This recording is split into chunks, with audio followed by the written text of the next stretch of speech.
Locked in, folks. We had to do a little bit of network engineering. Someone broke into my computer and changed all my OBS settings. Oh, yeah. Probably the person that was concerned that my computer was physically hot to the touch every time I started streaming, right? Was that person you? It could have been anyone. And also, I'm not accepting questions at this time. Thank you. You plead the fifth. So what's everyone's least favorite programming language? JavaScript. Nice try at C. So I'm giving you the week off C. This is an extended spring break. This week we're doing our most favorite thing, DevOps. Who loves DevOps? What are DevOps? That's a great question. I have 1 week to convince you they're cool. Okay? All right. So, what's going on here? As you all know, I love software engineering. And so I thought I would just randomly teach software engineering in the first and last week of the 9, depending on how you count it, 10 weeks before spring break. And why am I doing this? Because it seemed awesome. So like I don't know, like I should get to teach awesome things, right? As far as I know, no one else is teaching continuous integration via GitHub Actions, and no one else is teaching C language Windows development in this department, so I'm hoping I don't have any collisions. Anyways, I made you all learn containers because I think it's good for you. It's not really related to the rest of the class other than in the sense that operating systems are related to everything, right? And so today's lecture is about how to make containers actually useful because as you probably noticed, they're absolutely horrible to work with and you hated every second of working with them and you all gave up and just started using WSL or your native OS, right? Yep, and that's what cowards do, right? And so we're going to face our fears directly. And what we're going to do is we're going to arrange containers in such a way that actions we take in the containers can corrupt the file system of our host device, which is the one thing containers were good for, was protecting us from doing that. So since you've been working on your host device anyways, all the things you could possibly do wrong, we're already going to destroy your host device, right? So let's just do that inside a container that has the same power, right? This made sense to me. So we're not necessarily doing C this week, right? I realized as I was thinking about this class is basically 25% C, and then like another quarter is Python, and another quarter is math or something. And I think the last quarter is anecdotes, which are in English, mostly. They're in Twitch chat, is actually my spoken language. There we go, yeah. Anyways, we all completed the based term. Thank you for staying based. Okay, I'll stop. You all look in physical pain. You should all have gotten feedback by now or an email from me being like, hey, did you take the midterm? Those are the 2 possible things you could have gotten, I think. Fun fact. Every single student who got a perfect score on the midterm took this class from me last year. So, remember when I did Enigma and I was like, it seems like we're all pretty locked in, this should be fine.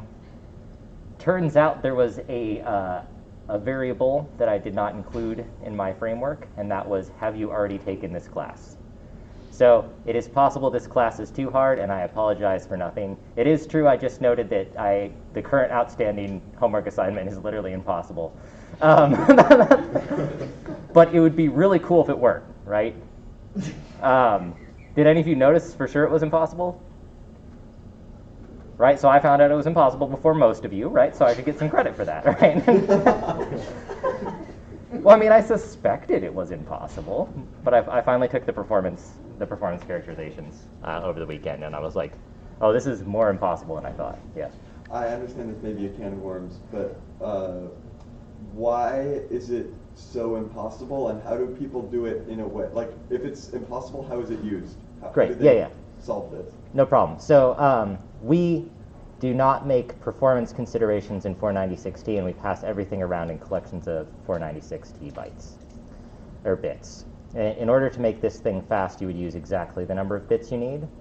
And in order to do that, you would use memory allocation, and memory allocation is scheduled to be taught after break.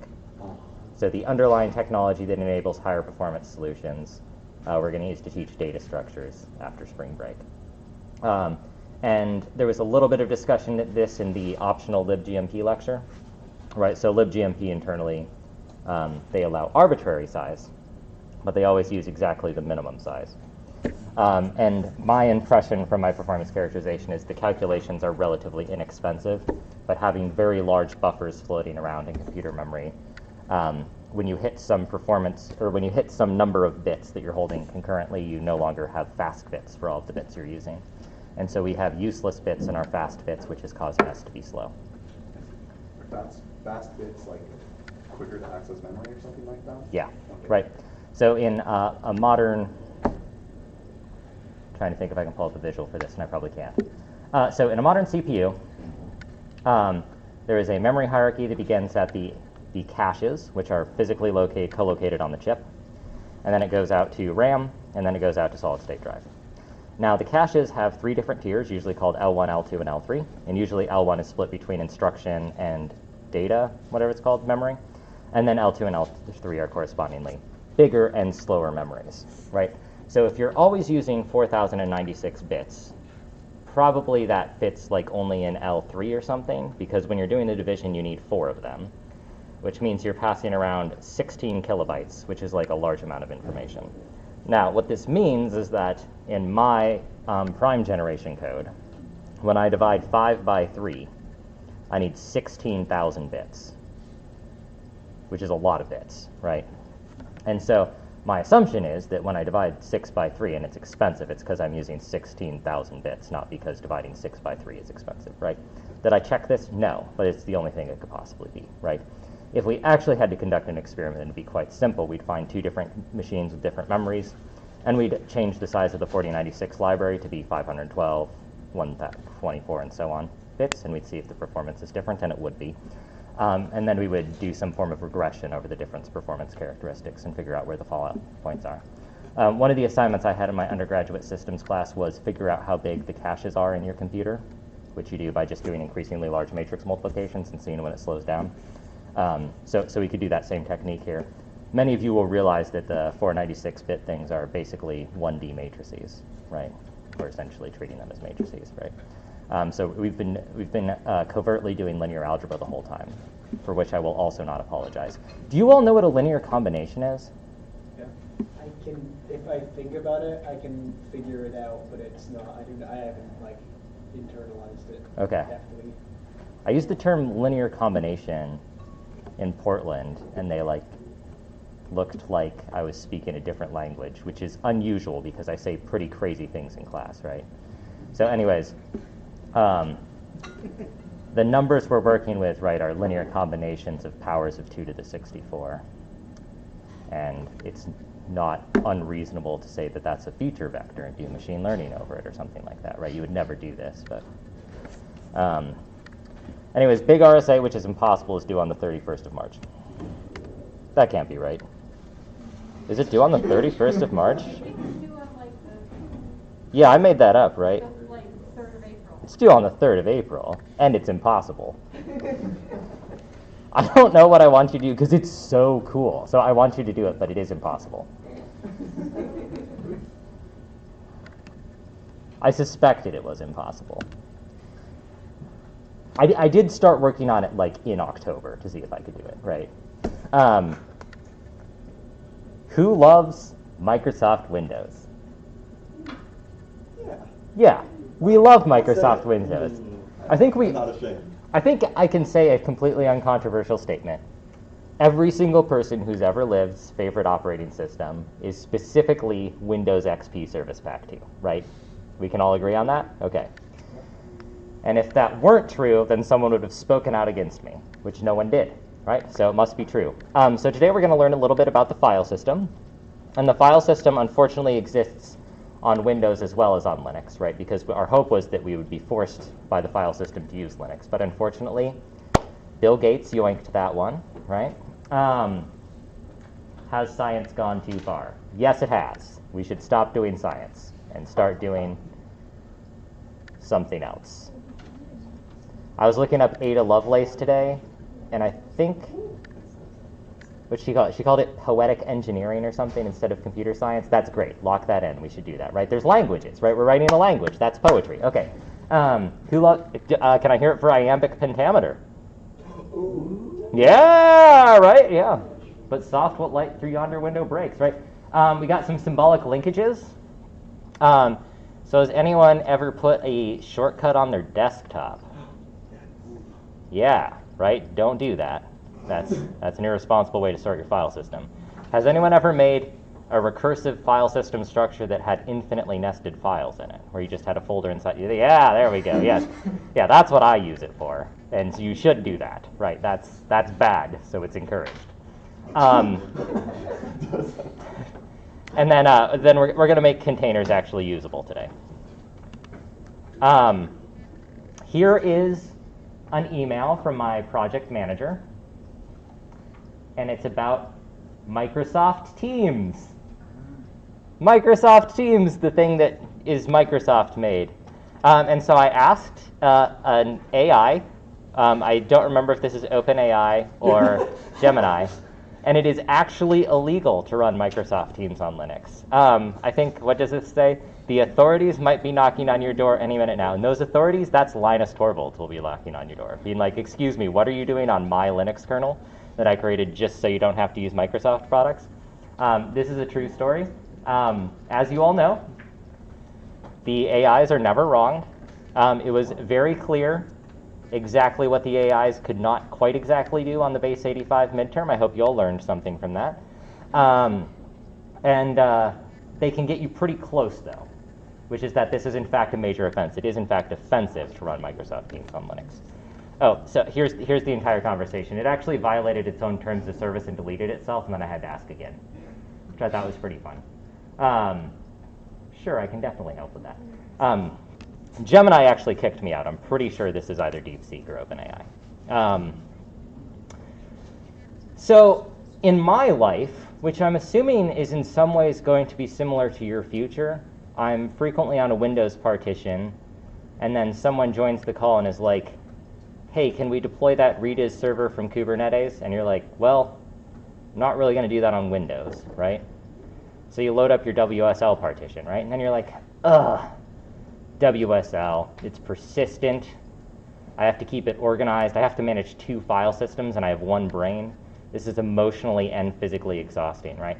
Why can't I just do all of this inside a Podman container? And then you're like, ugh, Podman containers. I can't use a graphical user interface in them, which is the only way I know how to use file systems, because the file system in a computer is based on the actual physical file system, right? It was inspired by that. You can, in fact, put a file inside a folder, and then you can put that folder inside itself and create a recursive file structure in real life, right? This is known as the Ouroboros, the snake that eats itself, right? Can you run Excel on Linux? Has anyone ever tried? You You can probably do it with Wine. Yeah, There's do you? LibreOffice Sheets or whatever, Spread or whatever the hell it's called, but I assume that's not what you're asking. Yeah, right. So POV, you get a contract from someone to sign for a bucket of money, right? And it's a .docx file. Do you open that contract, sign it, and send it back inside LibreOffice Writer and hope that they don't notice that there's a bunch of like bizarre gray squares that appeared at the end of every line and you don't know why because it's a closed? Yeah, right. Not Writer, Yeah, it's Calc, Calc, LibreOffice yeah. Calc, yeah. Well, like it works. I've used it. Does it do that? And I think, it worked. Okay, all right. So you've probably, like me, you've been on Windows. Perhaps you're teaching Data 505, Applied Machine Learning, right? And that class you kind of want to teach on Windows because most people in that class are using Windows, right? And you suddenly need to take the MD5 checksum of an R package. Are they called packages? They're packages or libraries in R? We're sure they're packages? Yeah. Okay. So they're delivered by the Universal, no, there's both postal and parcel service. I don't have a package service. Okay. So they're delivered by CRAN, which is operated by Crayola. And for some reason, MD5 checksums, which have been known to be insecure since 2007, are used by the Google file system and also RCRAN to assure you that files are safe instead of SHA-256. And you all know how complicated SHA-256 is, right? So you should just use that, right? We got it to work in here in like a few weeks, right? But anyways, MD5 checksums around, MD5 sum, there it is, right there, quick. And so often I need to calculate MD5 sums of a file, and to my knowledge, there's no elegant way to do this on MS Windows.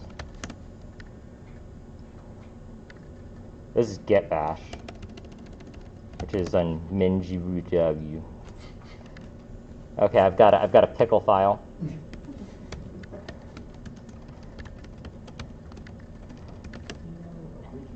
Okay, apparently you can just do that. So my example doesn't work. Yeah.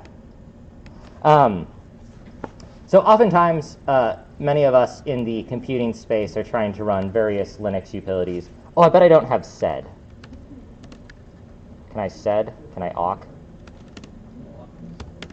I have both sed and awk. Okay, those are also bad examples. Apparently every single Linux utility is available through git bash, which I did not know. So anyways, don't use containers, use git bash.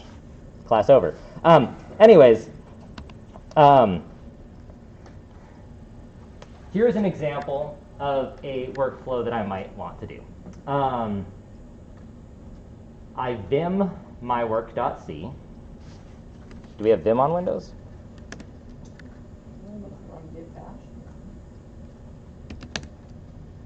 Where am I?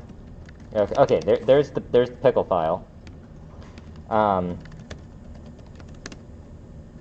fine.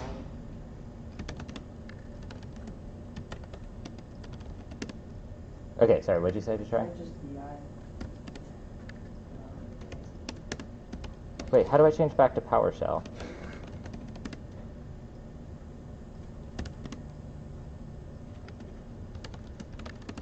Yeah. Oh, it opened in, was that Edge or Chrome? It was an OS I don't like. Oh, there we go. Okay. Whoever said do it in git bash, you win $100 billion. Okay. So we vim. What are we doing?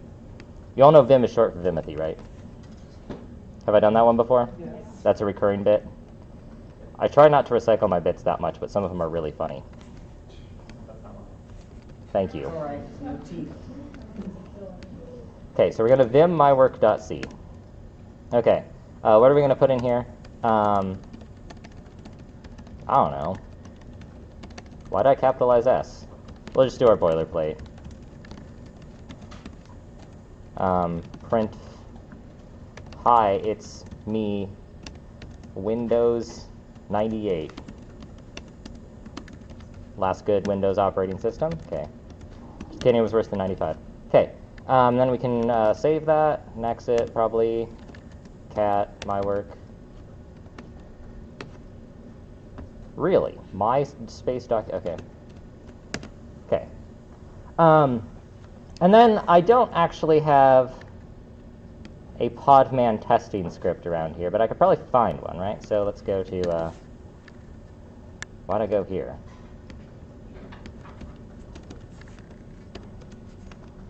How do you all find container files? You ask AI? That explains a lot. Oh, is there one for Enigma? That'll work. No, there's not. Crypto. Oh, it's a template. We'll use the shank one. Here we go. Here's a container file. Okay.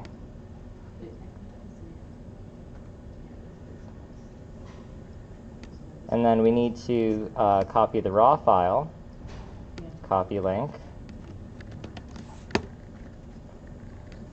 We curl it to container file dot whatever. Okay, cool. What do I do next? We podman build t tester dot, which doesn't have copy my work in it. Okay, we're gonna vim container file.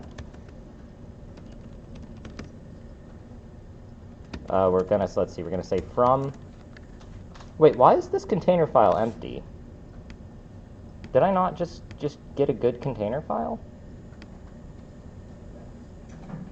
I don't like this.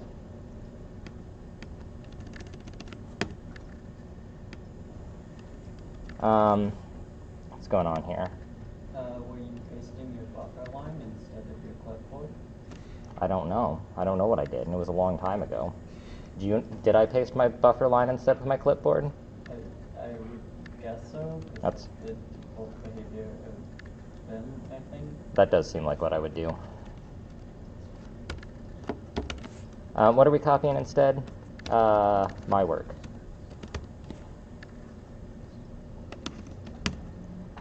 Okay, podman, build, t, random. No, I'll call it my work. I did it, my work.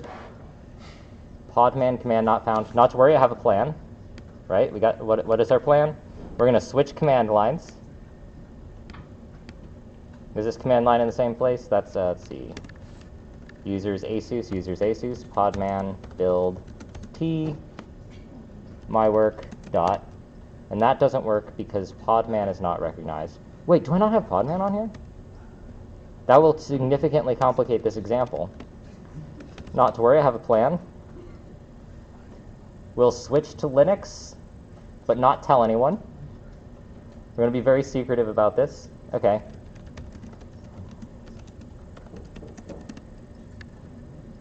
Cool. That's going to take a minute, so we'll see what's next on the docket, or perhaps the podman it. Get it? Because we call them Docker containers, but it's also podman containers. I feel like I've lost all of you. What if I say, now that's what I call pod racing? Nope, okay. So you are listening. Okay. There we go. Okay. Okay, so we're building our container, and we're building it under Windows, right? You can tell this is Windows because it's the Windows PowerShell. You see it says so right there, Windows PowerShell. It also says some other things that are possibly true. But those are slanderous. Okay, so what are we going to do? We can run commands inside the container, such as python3 tester.py. I don't think I included python3 in the container file. I don't know if I did. We'll find out. Okay, so podman, run, my work. Is that what I do? All right. Yeah. We'll just do bin bash. Cool. Wait, did that not work? That's crazy. Okay. Okay, so here's my work. There you go. Does this thing have GCC? Okay, GCC mywork.c. Hi, it's me, Windows 98. Cool. So we successfully wrote a file on Windows, and then we're running it inside a podman container, right? Right. So what happens now if I return to this thing? Okay. We come back over to our Vim window. Do we come over to our Vim window? Has this thing perished? Oh, it crashed. Do you see that? It's gone. Okay. We come back to it's there. It's there. It's live. It's alive. Vim, my work. .c. Wait, what's that button do? What am I pressing? What are you pressing? Apparently the down arrow. Sorry, yeah, I should not do that. That's unhealthy. Okay, not to worry, I have a plan. Wait, do I have a plan? Okay. This is actually Windows.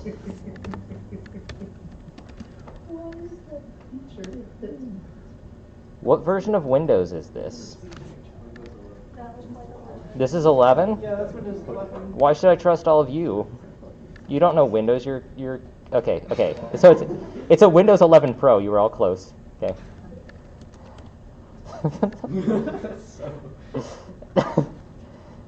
Okay. So what am I gonna do? I'm gonna save this file, right? I saved it, right? It's a different file, right? Yeah. Hi, it's me, Windows 11 Pro, not Windows 11. You were all wrong. I was correct. Oh, what's it like to be wrong? I don't know anything about that because I didn't give an impossible homework assignment. Okay, so let's go ahead and GCC my work, right? So I edited a file called mywork.c, And now I'm compiling a file called mywork.c. So surely this is now going to say, hi, it's me, Windows 11 Pro, right? Oh my gosh, it's still Windows 98. We haven't updated our file since in 13 years. Wait, no, Windows 11 isn't associated with 2011, right? No. No, it's associated. What year did it come out? 2023, I think. 2023? Good year. Good year for Oregon Pinots, actually, if any of you have the Pinot data set. 2021, actually. Yeah. So what you're saying is the ones digit was correct. Yeah. We would order. Yeah. Yeah, I mean, if the least significant bit is correct, we should assume the other bits are correct, right? Well, sure. Is there any way you can make that right? Yeah, when did other three? Well, it depends on like your endiness, right? You know, least significant might actually be the most significant. No, the endiness only changes first to last. It doesn't change significance. Nice try. It doesn't actually change which one is least significant. Yeah. It changes where it is. Rookie mistake. But like, if our brains are assigning the word least significance to like the ones, you know, there's.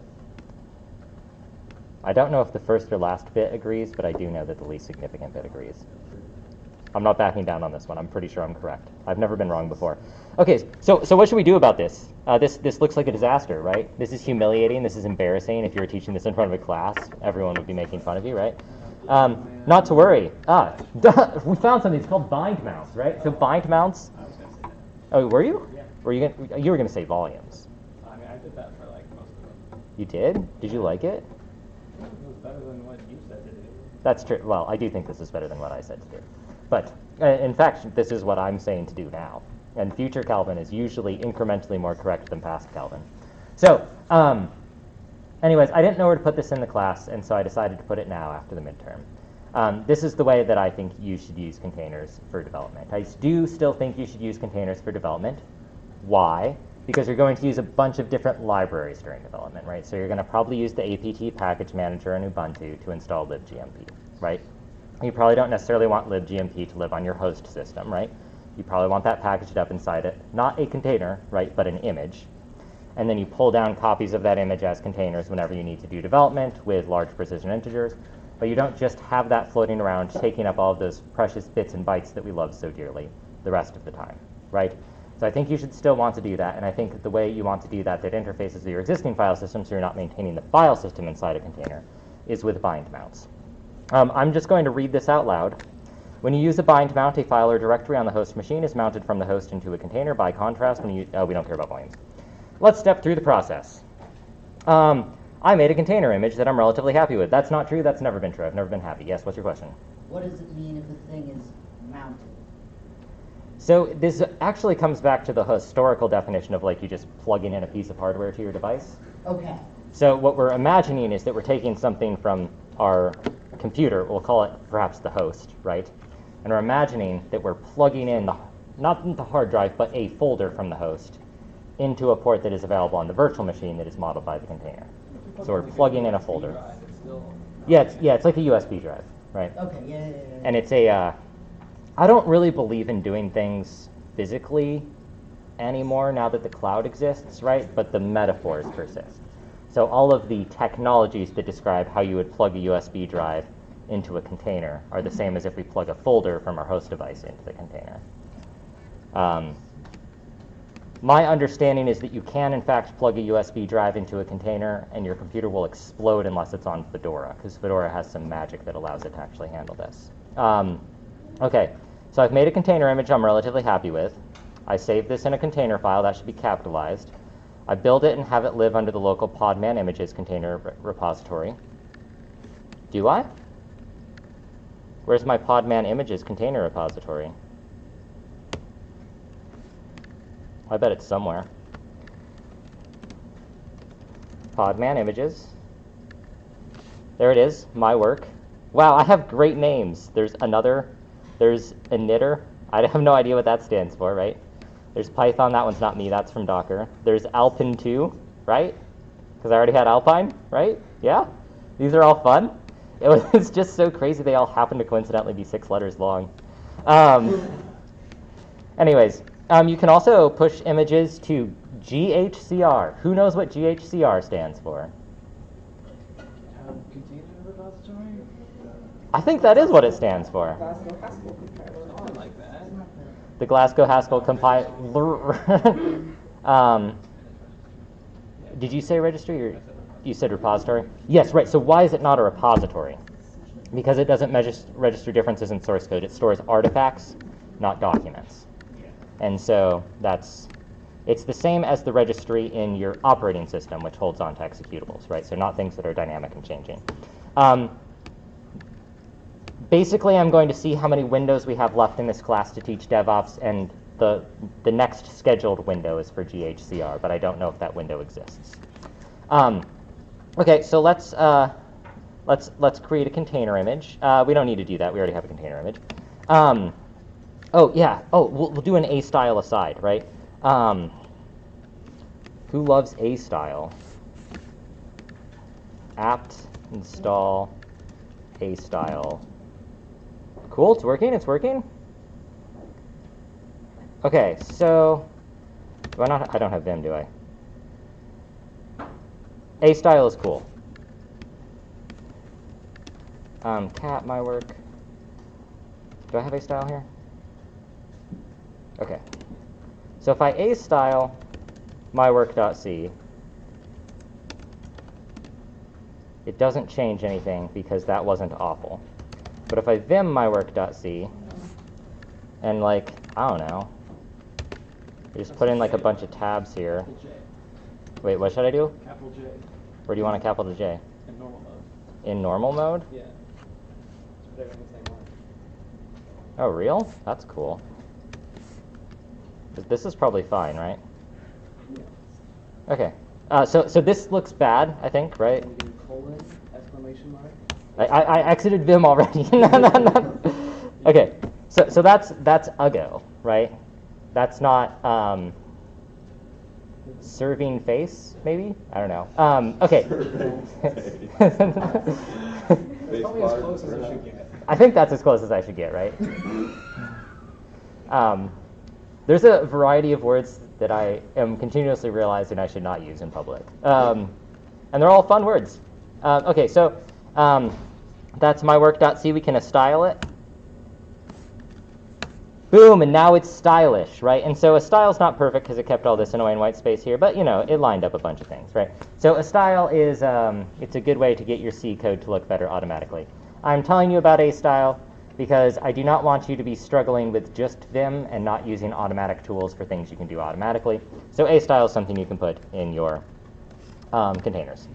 The good way to do this is with Clang Tidy that's maintained by the LLVM people. And I will never think LLVM does not stand for Lawrence Livermore, but it in fact stands for low-level virtual machine. Is that, or no, it doesn't anymore, right? Now it stands for UIUC is where you should go to grad school, right? And we'll use LLVM in a future Rust class if we get one. There is also COC, which I don't remember what that stands for, which runs inside Node.js and interfaces with NeoVim. And we're not allowed to use NeoVim. Why? Because it came out while I was alive. And you're not allowed to use code in this class that existed while I was alive. So here's an example of some code that I tested a style on. You can see the style call right here, and you can see it moved everything from one line to many lines. Okay. There's a variety of style guides I just want you to be aware of. But one of them that we did actually use in this class is we started using header files with 496T. Those header files are exactly consistent with the Google C++ style guide. Who wants to work for Google when they grow up? Yeah, I don't know, like pros and cons, right? I think they're based in the Bay Area. Oh, they're better. Jerky, work on getting canceled. I am always working on getting canceled. Do you see they removed their policy against using AI for military purposes? Oh boy. That's so awesome. That's so cool. That's I love that. Yeah. Which they were definitely following in the first place. Right. yeah. So I think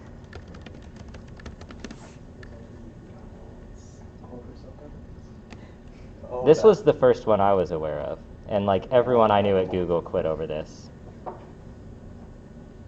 So, That's super. oh, I guess it's not military if it's in Israel. Is probably, or I'm gonna stop talking. Get me out. Okay. moving on. Yet I did see that, and we're not going to talk about it.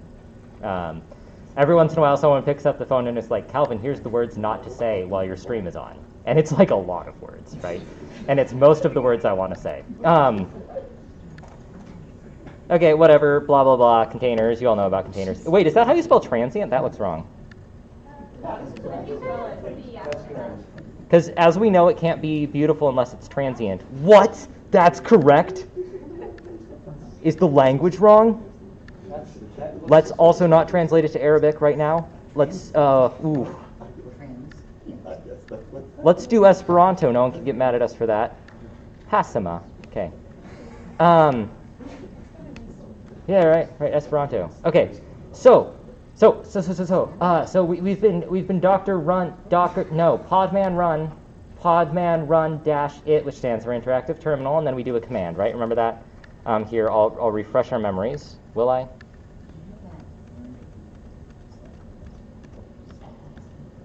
What was I doing? Where did I? Oh no, was it a different? Okay.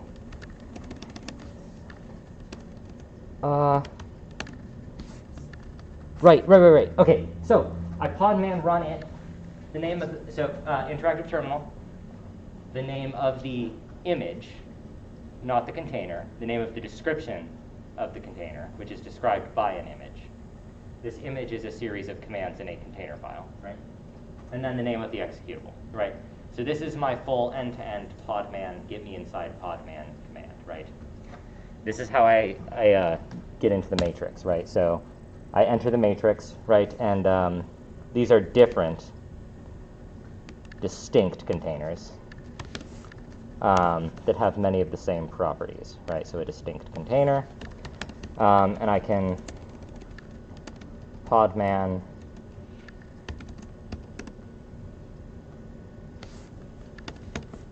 Can I list all of them? Yeah, there's a bunch of these things, right?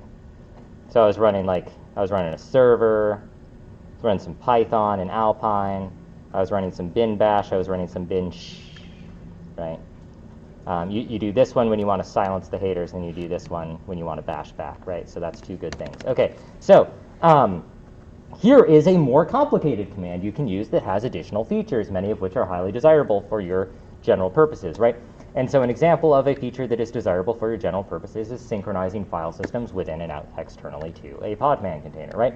And so we're going to do this with a bind mount. I used the Docker documentation because it exists, but it appears to be identical. And so why would you write your own podman documentation if the Docker documentation is the same, right?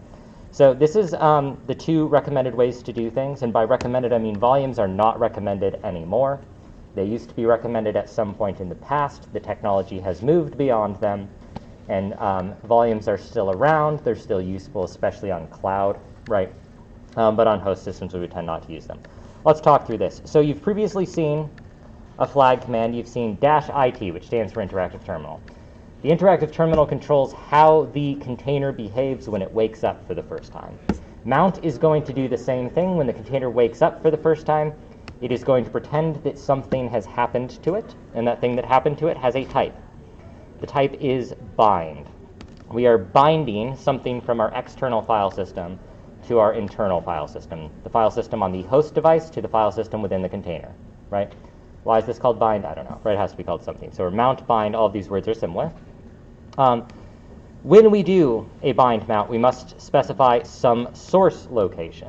The source location is the file location on your external system, the actual existing physical system, perhaps. In my case, I'm going to be binding from both WSL and from Windows, and I'm going to be binding into an Ubuntu container. And then the dest is going to be a container path inside the container.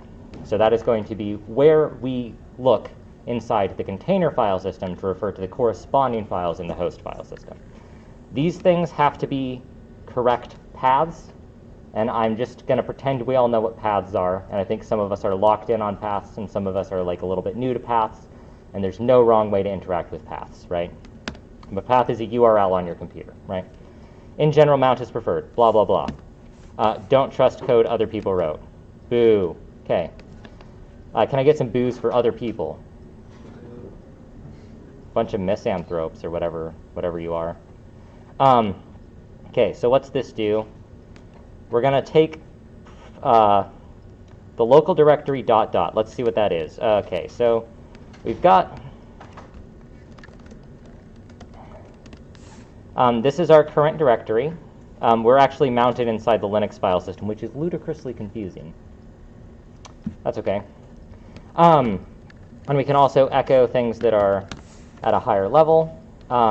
We can ls things that are in the current working directory, and then we can ls things that are around. So we can use the pwd variable the same way we have used the question mark variable to see the return value of things, which is sometimes an error after an error occurs, and it is sometimes not an error. Oops, it's double dash version. And it is sometimes not an error if code works as intended, right? So we're going to use pwd. And we can use pwd within commands, so I can gcc pwd my work. And that is legal because pwd is a location, right? Which stands for print working directory, right? It's the same as, it's the same as the output of this command, okay? So we can mount the print working directory, and by convention, you attach it to the root/mnt, which is the same place that the Windows file system is attached to the WSL file system, right? So the entire Windows file system lives under the mount directory on WSL. Why would you use the pwd environmental variable versus a single dot?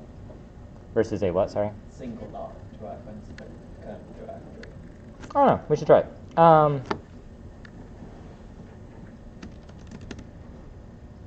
That might be why.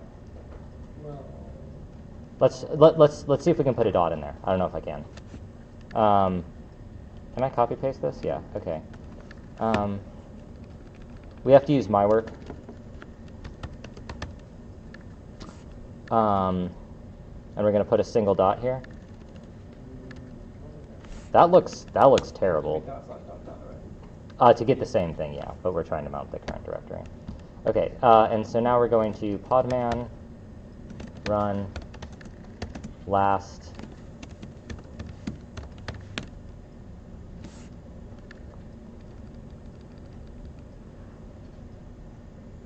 Wait, no, what am I doing? Okay. I launched the podman container.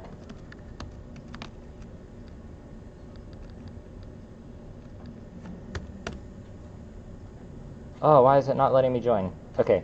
Podman exec. Do you also do IT for exec?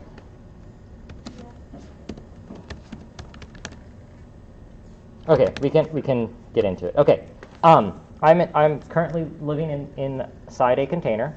I'm inside container 137, which is the container right here that is created with this command that has a mount targeting mount mnt, right? Here's mnt. We can look what's inside mnt, and we can see, oh, look, it's my Windows file system. We can open my work.c. No, we can't. We don't have vim. We can cat my work.c. We can come back to the Windows file system. We can vim my work.c. We can update this file. What should we put here? Wait, what did I press? Why do I press these things? This is still Windows, I guess. Well, it's Minge. It's this. This is git bash whoop. Okay. Save. No, I'm just gonna write. I'm gonna leave vim open. Okay. Okay, and then we can cat my work. Oh, it didn't work. Okay, that's cool. Should that have worked? I'm not in mount. Wait, I'm not? Oh, okay. CD mount. Cat my work. Oh, there it is. Okay, let's change something else over here. Thank you, Indy. What should we change this to?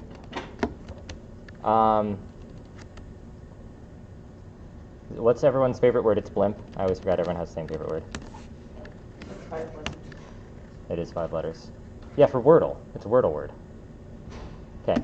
So I can edit things inside Windows, and of course I'm using my favorite text editor on Windows, Vim inside Git Bash. And then I can separately see the corresponding changes in the file system in a container hosted on WSL. This is awesome and extremely cool. Is it clear that this is awesome and extremely cool? Okay, there wasn't like thunderous applause, which is like low-key what I was expecting, but that's okay. You expected thunderous applause too, right? Not expect thunderous. Why would you not expect thunderous applause? This is so cool. Well, Okay, I already been using it, so. so then you know how cool it is. Well, but like I think it's flags and stuff and shell. Really. Have you used FreeBSD jails? That's the thing that's one cooler. Okay, all right. I was trying to get like Big Professor to tell me how to do all this stuff, and they're like, install FreeBSD. And I was like, no, I'm not installing FreeBSD. Okay, this is the breakdown of the commands. We have podman, which means we're going to make a container command. Podman, it's the container command, people, right? Then we're going to run. We're going to podman run. We underspecify run, so we have to give it an argument. But we're also going to specify an option to running. So we're going to podman run mount. It's 2. Surely it's 2, right? Is it just mount? Is that allowed? I doubled before. This is sussy. I'm thinking of a river that is very close to Pittsburgh. It's the Susquehanna. Okay, all right, that's fun, right? So instead of saying suspicious, you say Susquehanna. I do this with all my friends. Did you all attend the University of Pittsburgh for undergrad? I'm realizing this might be a change in my target audience. They have a very good undergraduate philosophy department that teaches phenomenology better than any other institution in the United States. So if you're into phenomenology, you should transfer immediately. I'm not allowed to say that. You should stay here and attend conferences at the University of Pittsburgh through our presidential scholarships. Okay. All right. We're gonna type bind. Okay, that's allowed too. Type equals bind, right? Cool. I don't know. That seems fine. Oh yeah, you see the complaint changes. Hey, flag needs an argument. Ooh, requires at least one argument. Only received 0. Okay. Then we're gonna do a sort. And we can just put a single dot here or a PWD. I don't think it matters. Blah, blah, blah, PWD, we've seen that. Okay. And then we're going to say target equals, we're going to target it to mount. And you can target it to something other than mount if you want. Like mount N. Okay. Who loves the mountains? Mountains, Frodo. Right? Yeah? Any Lord of the Rings appreciators? Anyone know Quenya? Yeah? How about Sindarin? No? Okay. Speak, friend, and enter. Anybody? No? Okay. Who knows all of the High Kings of the Noldor? Yeah? I can give some extra credit for that, probably. Okay, never mind. Okay. Is that everything I need to do? That didn't work? Okay. We're going to start it detached. I have not figured this out. I have not gotten bind mounts to work in a single command. I always have to start the container and then execute something inside the container in a successive command. I don't know why that is. I'm assuming I'm doing something wrong. I can't get it to work. So I'm going to start this detached. I'm going to start it from a tag, my work, and I'm going to start it with, I guess, some command, which I guess is going to be bin bash. Well, maybe I don't even have to specify command. Right? Okay. So this successfully starts a detached container. I have many such detached containers. Right? There's a bunch of them floating around right now. Okay. Target mount D detached. Oh, okay. You can do bin bash, you can do whatever. You can run all this stuff. Here is the example. And then separately, we have to... we think we don't need the T? Well, if you want to do it in one command, it needs to be IT. Right? Yeah, I couldn't get it to work with IT, and I don't know why. You got it? Okay.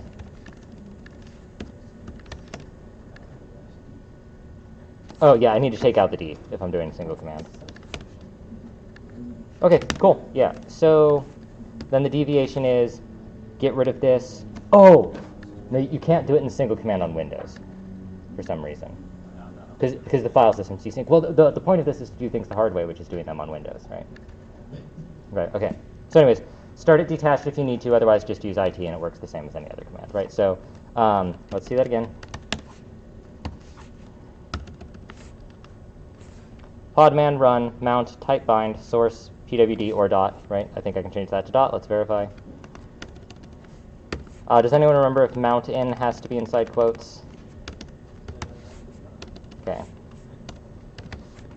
Which is crazy that the parser can just handle that this year, but okay. We have IT for interactive and terminal. We have my work, which is the container file I made. We do bin bash, and I think I probably don't have to specify that either, but then I probably just get sh. Cool. And is mount in here somewhere? Yeah. I just don't see it. And it has mountain. Mountains. That seems extremely cool to me. I don't know. Okay. Let's keep doing increasingly esoteric activities, right? Oh, I'm going to turn down my screen brightness. Wait, no, that's turning it up. Do y'all see this thing down here that's causing me anxiety? I don't know how batteries work. 51%. Okay. That's exactly how many percentages you need to control the company. Right? Majority shares. Yeah. Any corporate espionage appreciators? Yeah, right? Where are we?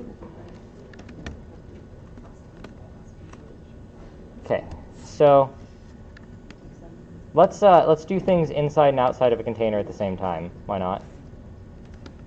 Okay. Ah! Okay. So, inside this container, I can gec mywork.c, and I can yout it. There's like an extra copy in the home directory. I know, I keep doing that, right? Okay, blimp, yeah, shut up blimps. Everyone's favorite subway place, Blimpies, maybe? Unless, Jersey Mike's? Jersey Mike's. Jersey Mike's. How about Quiznos? Yeah, we got some quizzers in here. So, I'll stop talking about food. I'm also hungry. Okay. I can just run it here. You can't run it on Windows. That's against the law.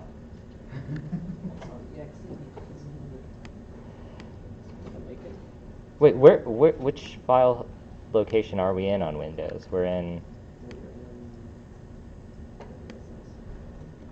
users C. How does Windows work? There's C, which is everybody's favorite what? letter. Fair enough. I was asking for that one. ASUS, that's short for Susan spelled backwards with no N, is what that's named after, okay?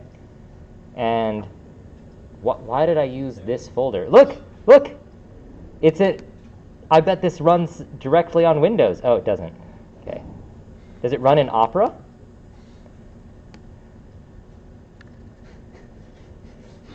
I don't even know if I have Opera installed.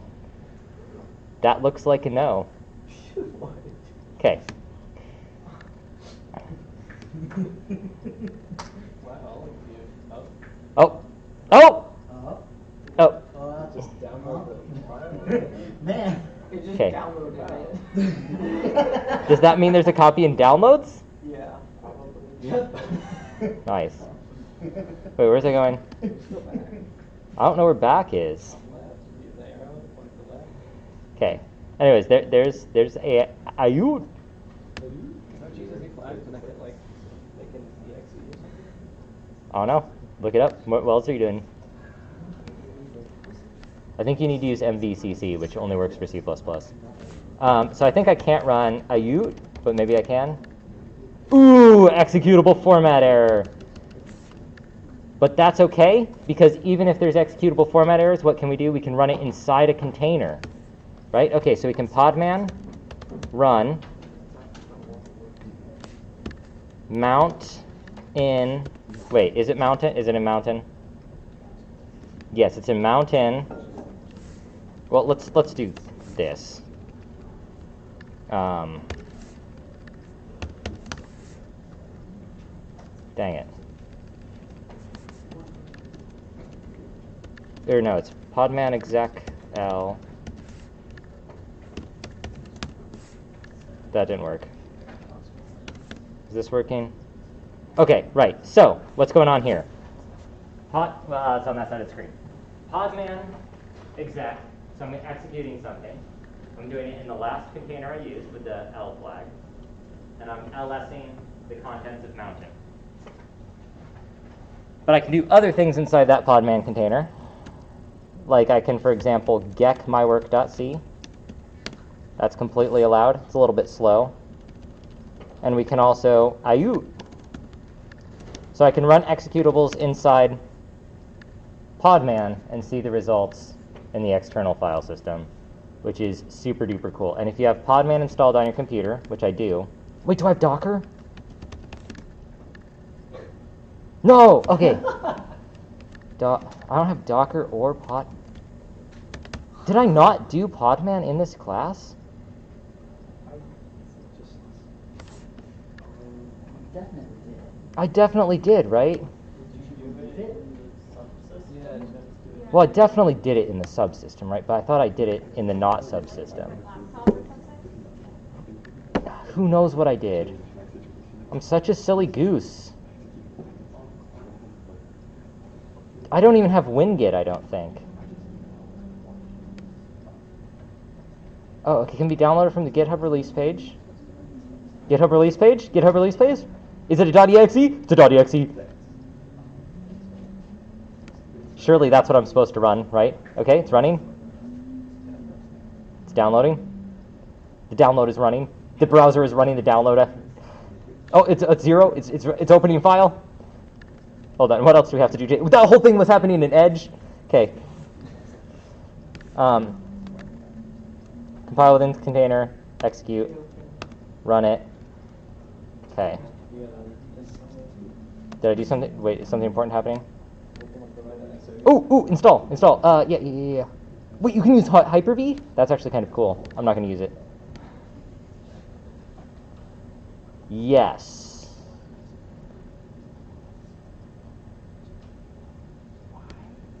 That logo looks so creepy. Well, no, it's cute. It is, but it's also a little creepy. Look how cute it is. Look at them. They're little critters. Why are their eyes so big? Because their eyes are wide in childlike wonder at containerization. Open guide and close? No, I don't want open guide. Okay, podman. Let's go. Is it? Wait. Then you install to WSL. I didn't think so. I mean, I have it in WSL. Is any... This is how I do everything. Yes! Okay, all right, podman machine init. Okay. Okay, we might be locking in. I cannot either confirm or deny that we've locked in yet. But I think the lock-in is about to happen. It's definitely downloading an operating system, right? That's the only thing that would take this long.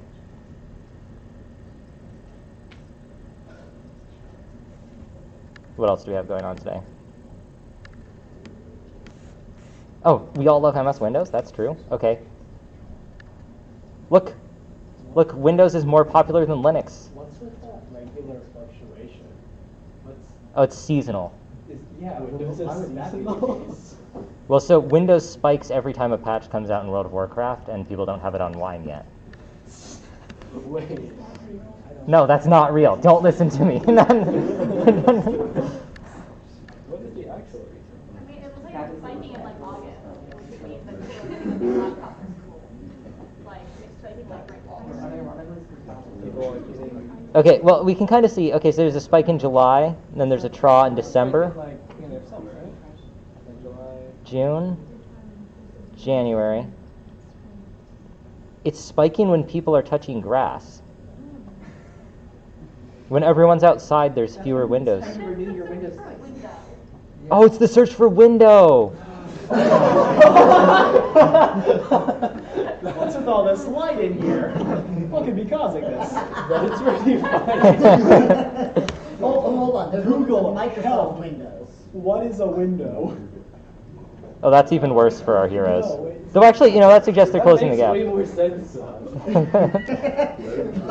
I like the idea that when it gets warm, people just type window into the Google. The problem is like, Probably want to get new windows. I don't want That makes Gotta sense. replace your oh, that's pretty close, right? It was at some point. You can see this is the year of Linux desktop was 2007. Because what happened that year? That was 1 year before Google File System came out on MapReduce, and there was no longer a reason to use a desktop computer ever again. Right? Oh, 2004. I'm off by 4 years. Never mind. Okay, wait. Podman machine start. Podman machine start. A lot of people don't know this, but Podman is short for Podmenjamin. That's not true. It could be Podmanthony.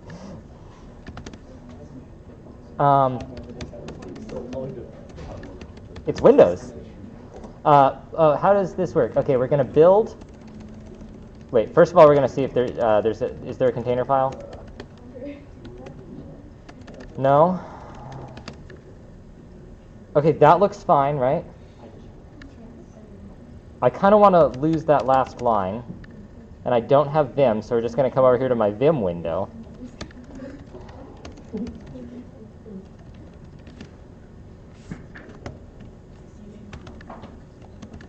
What am I pressing? Okay. Okay. Podman build T my wins because it's on Windows. Okay. All right. Real. Oh, built. I said built instead of build. Because Podman's built like a house. It's yoked. It goes to the gym every day. How many grams of protein have you eaten in the last 24 hours? You should all know this. Me? 0. I gave up protein for Lent. Yeah, right? Protein's for other people. We don't need that. We're computer scientists. We don't go outside and we don't lift things. Wait, what's it doing? Is it? The chicken at the salad bar, fire. I'm always putting chicken at that. It's like my super food that I don't eat now because I can create it. I'm gonna have 4 copies of Ubuntu. I have Ubuntu in WSL. I have an Ubuntu image inside the Ubuntu running WSL. Then I have Ubuntu inside Windows, and none of them can talk to each other. And they're all probably slightly different versions. Why is this slow?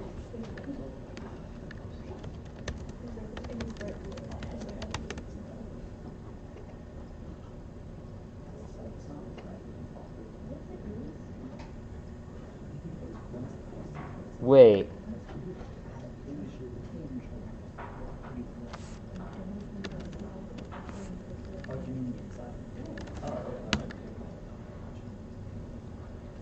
Okay, we're fine. We're locked in. Oh, I didn't mount it. Okay, no, we can mount it.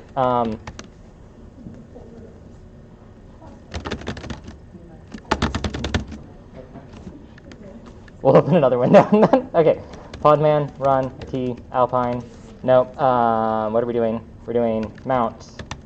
Type equals bind. Sorc equals dot. Ooh, I don't know if I can do that on Windows. We'll find out. Target equals mount.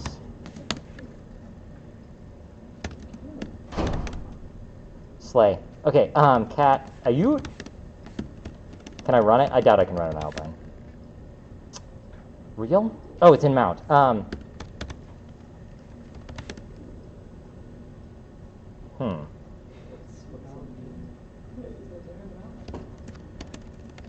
Sure looks like it's there in the mount to me.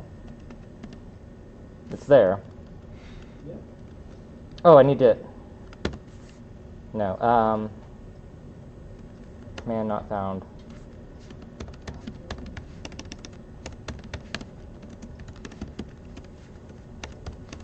Ah! Get it out. Wait, yeah, okay, ah. Command not found, okay. It's right there. I don't have GCC, right? Okay, not to worry. APK add GCC. This is all a reasonable way to do things. Do you like the live coding at all?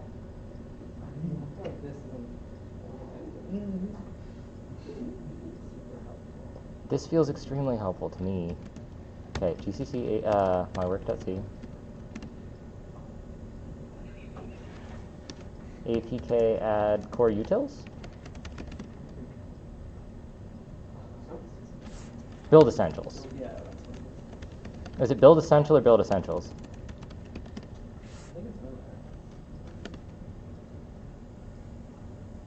Are we chat? Are we cooked?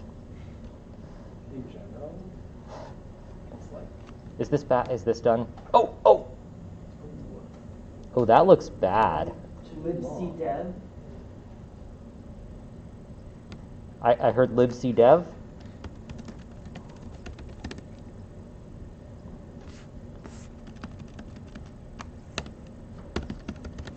We're live. Okay, cool. Okay, so, right, exit. Yes? Okay. I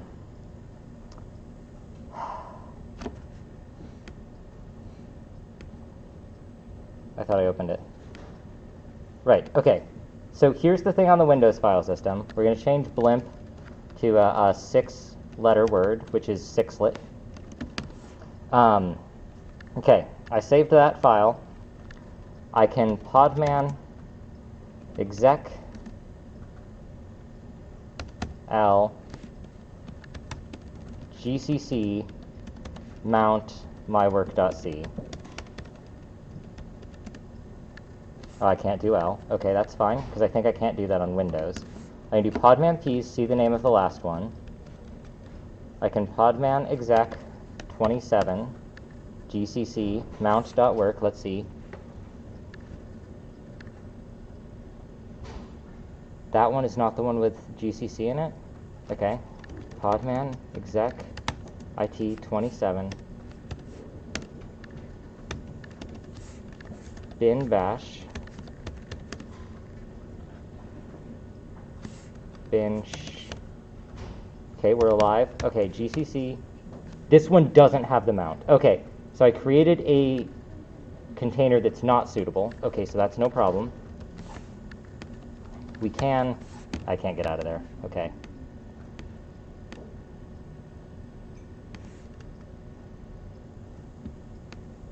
Is this one fine?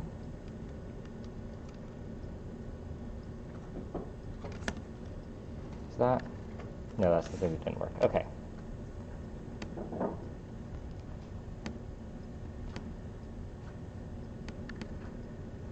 Let's close everything and try to start fresh. Okay.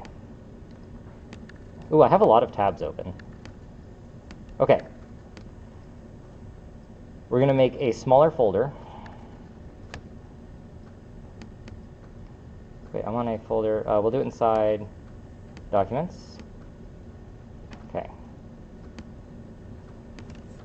Okay. I'm creating a work folder. Within this folder, I am going to create a new work, vim new work.c. That's too small. Is it too small? Wait, I don't know how to make it bigger. Anyways, we'll just do the standard boilerplate, standard io.h, int main. We can do void main. Printf, new work, new line. Okay. And I can save that. Okay. Also in here, we're going to make a container file, which I'm going to make by renaming this file. I'm going to call it container file. Ooh, I can't do that because it's a .c file. Never mind. I'm going to open another bash terminal, because I want to have them all open. I'm going to vim container file. This is going to be from, oh my gosh, from Alpine, run apk add gcc libc dev. I think those are all of the things I need. I'm going to save that. Okay. That looks fine. I'm going to open the Windows terminal, well, PowerShell. I'm going to podman build t newark dot. That's going to build the Alpine container. That didn't work. It looks like I can't use containers. That's okay. We're going to podman run Alpine. We're going to run it with the IT flags. We're going to run it with the mount flag, type equals bind, sork equals dot, target equals mount, bin bash. Is that everything? Oh, it's type equals bind. Okay. Invalid reference format. What did I do wrong? Check the reference solution. Okay. Bind, sork, target.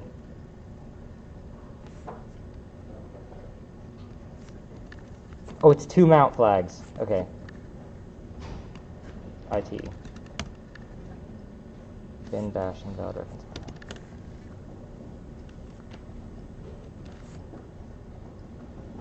How do I get this command to work?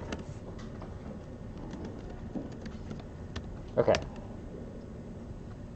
Invalid reference format. What does that mean? Oh, I have to give the name of something. Alpine. There we go. Okay, so I have an Alpine container up and running. We can apk add gcc and libc dev. Okay.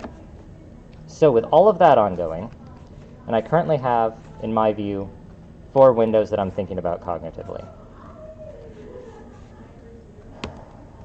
Where's the other? Okay.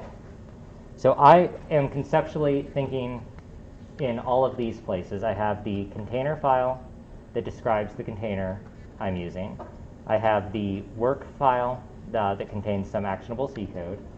And then I have a Windows PowerShell over here that has the container running in it. I want one additional window. And this is why they call it Microsoft Windows, folks. Can I hear it for Windows? That was a trick. You all passed. Okay. So I'm on Microsoft Windows right now. There is some container running. And that container's name is, I have no idea. It's one of these ones. It's probably the new one. Okay, D5. Okay. So I can podman exec it D5 GCC version. And I can run GCC inside Alpine Linux from the Windows command line. Okay? Wait, why am I there? Oh, I don't want to be there. Okay, so let's do cd. What folder am I in? Documents work. Okay. Oh no, I mounted in the wrong place. That's okay. We'll just start a new one here. Okay.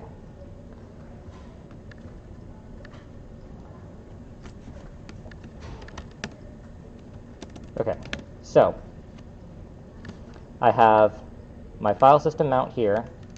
Podman Ps. What's the latest one? Probably 39. Okay. And we can check to see if that's 39 by writing a file to the file system here. Oh, there's no mount. Oh, there is. Okay, there's a mount. Okay. LSMNT. Okay, we have a container file and we have new work. We can just make another file.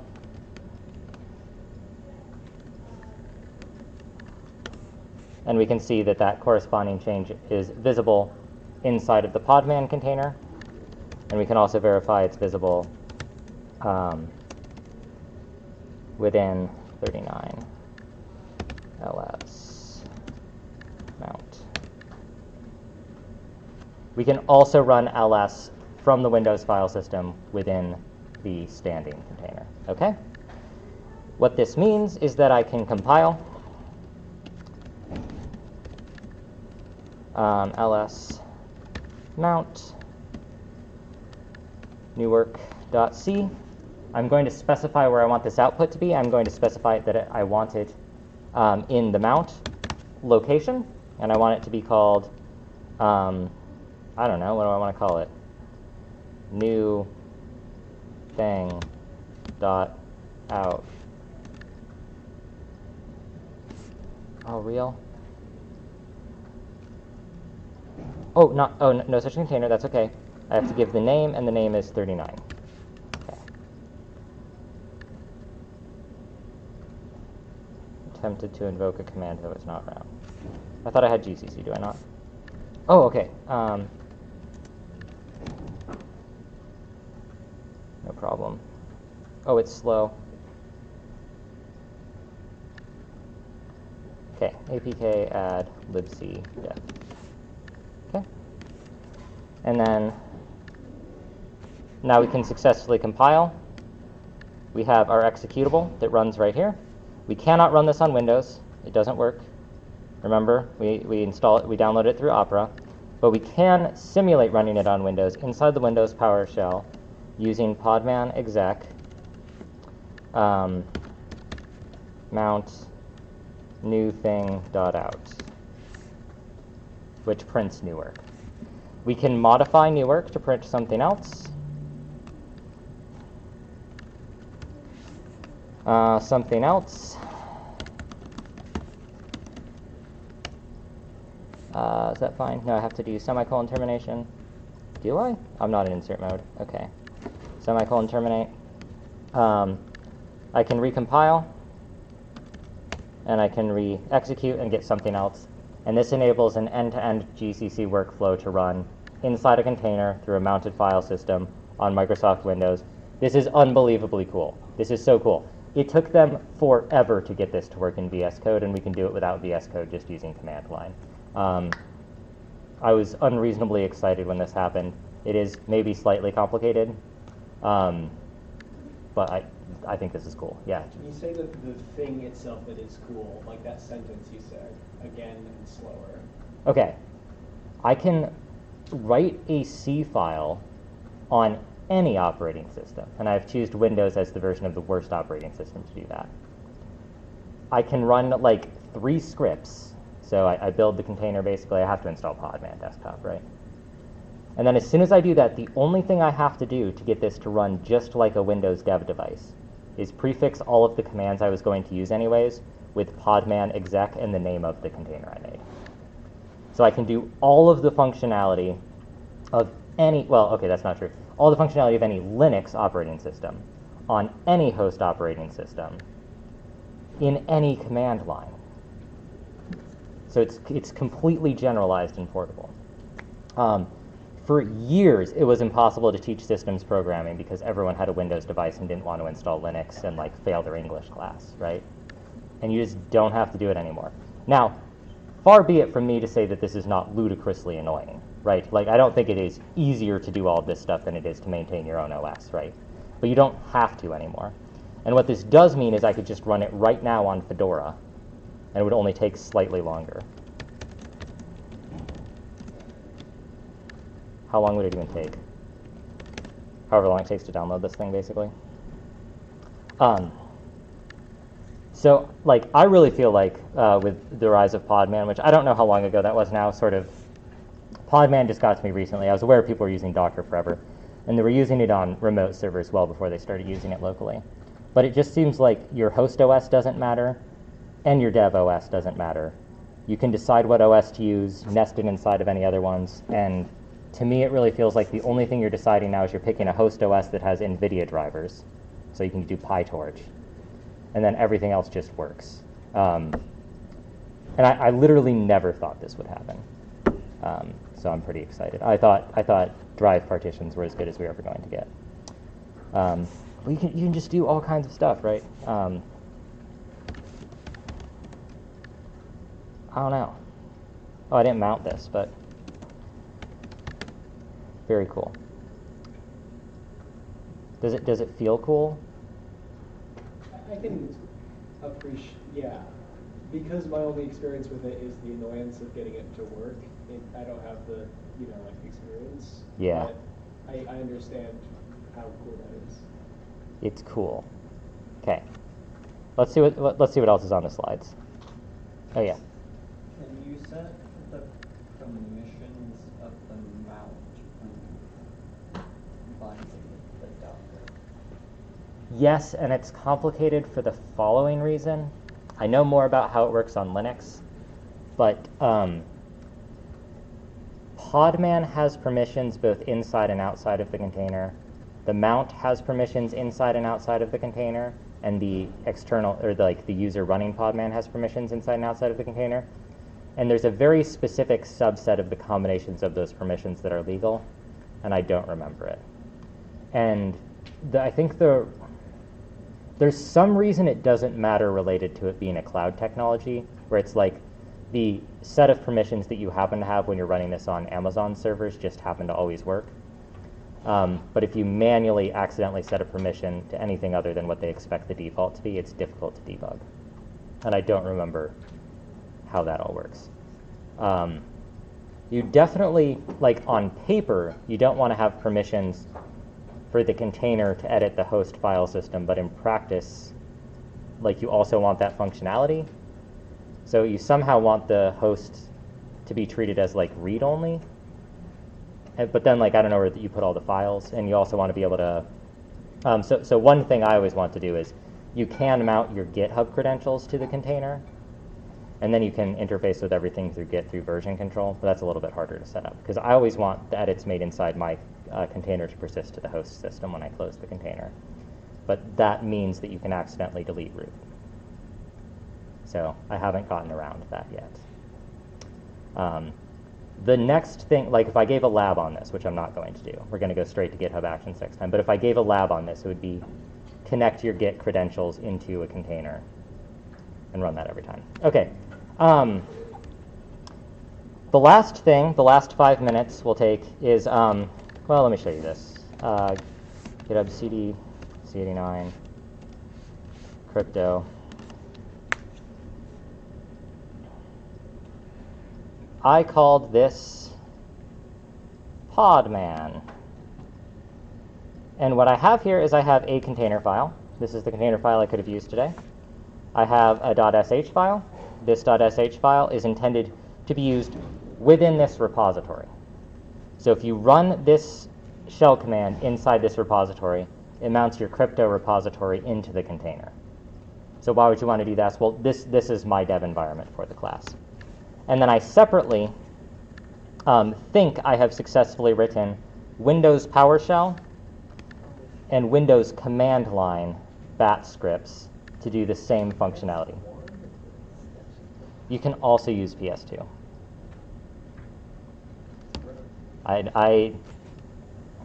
don't know what to tell you. It's awful, right? So your exercise is Windows users mount something inside PowerShell. You should all know PowerShell if you're using Windows. Mac users, figure out if this works at all. And Linux users, I would like you to compile something on one distribution and run it on a second distribution. And you have 3 minutes to do this. It wasn't that hard. I did it 4 times today. Okay.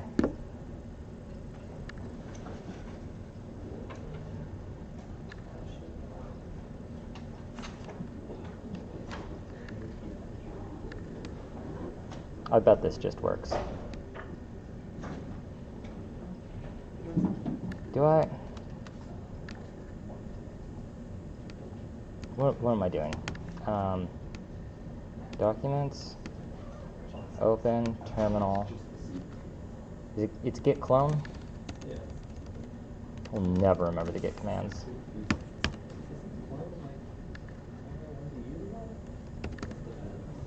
CD crypto. What? How is that what I suggest? Or CD crypto. Crypto starts with cry. That's why it's cool. Okay. CD podman. And then I don't. Do I like?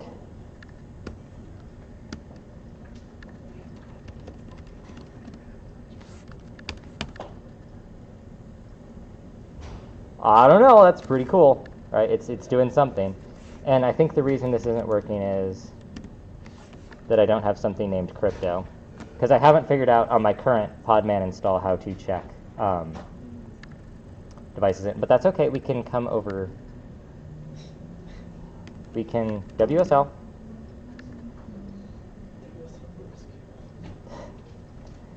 How is WSL not currently running? Okay, and we can cat.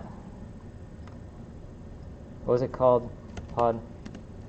Okay, the only thing we have to do now is we have to podman build t crypto dot.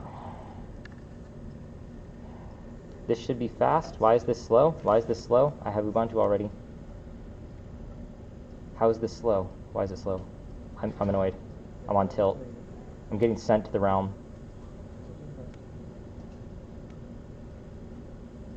How many times have I installed Ubuntu today? This is why people use Alpine. It's installing. Why is it installing Python? Did I tell it to install Python? Maybe I told it to install Python. No, I bet my container file comes with Ubuntu. No, Python. Python. Let's see what's in the container file. It's probably got all kinds of nonsense in it. No, that's Podman. Container file. Container file. Yes, that's me. I completely beclowned myself. I'm installing Vim. What? I can't even use Vim. It's committing. It's committing. It's committed to the bit. Anyways, class is over. Get out of here. Was this more or less fun than C? Okay, that was way too fast. You don't even. Yeah, you don't even go here.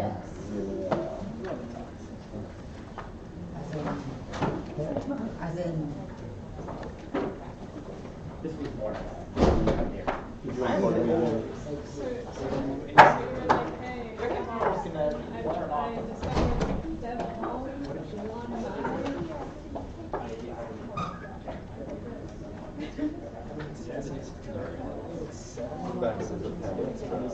Dude, Yeah, well, understand. honestly, I think it's not hard at all So I have some. eat healthy as shit and know what you're doing. Like, when I was like hella weight, I was eating a panda 3 or 4 times a week. Because literally, bro, double string beef chicken, and then you get the scissor side, or half chicken is half like rice. And it's delicious. And it's just like the sauce is like kind of sugary with the extra. It's just chicken and very yummy vegetables and rice. And like there are some things there that are beautifully horrible for you and they're super delicious because of it. But like some of the things that seriously are like really not bad at all. mask and glasses, obliterating facial features, everything wrong. I'm gonna make him buy us the ring thing.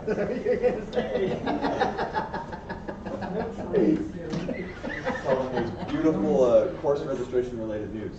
Yeah. They're moving the physics section so it will no longer conflict with SQL and computer vision. It will conflict with 271 which is lame. But that means I get a lunch break and don't have to take 4 CS classes 10 minutes apart from each other. Because now It's the shadow death. wait. I mean, now that you mention it. No, yeah. You but can have it's- air from that. Yeah. I eat, sleep, and breathe big. Yeah, that's why I like air. Oh, I thought you were going for this one. Can I go? Look it up. Look it up. See you, Sam. They won. They won. Also, sorry for. Yeah, you want me? Yeah. Cool. Can I go to my office? Yes. Cool. Sorry for saying this one. Cool. No, it's fine. I I'm feel like quite that was surprised unjustified. that people didn't like this, but that's okay. That's why you try new things. Does This is dramatically cooler than anything else we've done this. for the computer science